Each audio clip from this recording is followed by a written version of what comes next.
हिंसा, जिसका अर्थ, परिभाषा, रूप एवं प्रकार के बारे में बात करेंगे। सबसे पहले आता है हिंसा का अर्थ। हिंसा का सामान्य अर्थ है किसी व्यक्ति, समूह या समाज को जानबूझकर शारीरिक, मानसिक, भावनात्मक या आर्थिक रूप से हानि पहुंचाना। यह हानि बल, दबाव, डर, धमकी या जबरदस्ती के माध्यम से पहुंचाई जाती है। हिंसा समाज में अशांति और असुरक्षा को जन्म देती है। हिंसा की परिभाषा: जब कोई व्यक्ति या समूह अपनी शक्ति, बल या अधिकार का प्रयोग करके किसी अन्य व्यक्ति या समाज को नुकसान पहुंचाता है तो उसे हिंसा कहा जाता है। हिंसा प्रत्यक्ष भी हो सकती है और अप्रत्यक्ष भी। हिंसा के प्रमुख रूप: हिंसा निम्नलिखित रूपों में पाई जाती है: शारीरिक हिंसा, मानसिक हिंसा, भावनात्मक हिंसा, आर्थिक हिंसा, सामाजिक हिंसा।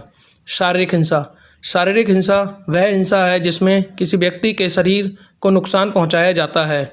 उदाहरण: मारपीट करना, चोट पहुंचाना, हत्या, बलपूर्वक कार्य कराना। मानसिक एवं भावनात्मक हिंसा: मानसिक या भावनात्मक हिंसा में व्यक्ति के मन और भावनाओं को चोट पहुंचाई जाती है। उदाहरण: गाली गलौज करना, अपमान करना, डराना या धमकी देना, लगातार मानसिक दबाव बनाना। आर्थिक हिंसा: जब किसी व्यक्ति को धन, संपत्ति, शिक्षा या रोजगार से वंचित किया जाता है तो उसे आर्थिक हिंसा कहा जाता है। उदाहरण: पैसे कमाने से रोकना, पैसे ना देना, आर्थिक रूप से निर्भर बनाना।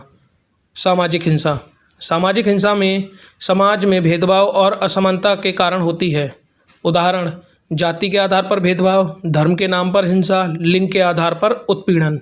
हिंसा के प्रकार: हिंसा को निम्न प्रकारों में बांटा जा सकता है: व्यक्तिगत हिंसा, पारिवारिक हिंसा, सामूहिक हिंसा, राजनीतिक हिंसा, संरचनात्मक हिंसा। हिंसा के दुष्परिणाम: हिंसा के कारण समाज को अनेक नुकसान होते हैं। समाज में अशांति फैलती है, मानव अधिकारों का उल्लंघन होता है, विकास की प्रक्रिया बाधित होती है, भय और असुरक्षा का माहौल बनता है। निष्कर्ष: हिंसा समाज के लिए अत्यंत घातक है। शिक्षा, सहिष्णुता, संवाद और कानून के पालन से ही हिंसा को रोका जा सकता है। एक शांतिपूर्ण समाज के निर्माण के लिए हमें अहिंसा का मार्ग अपनाना चाहिए।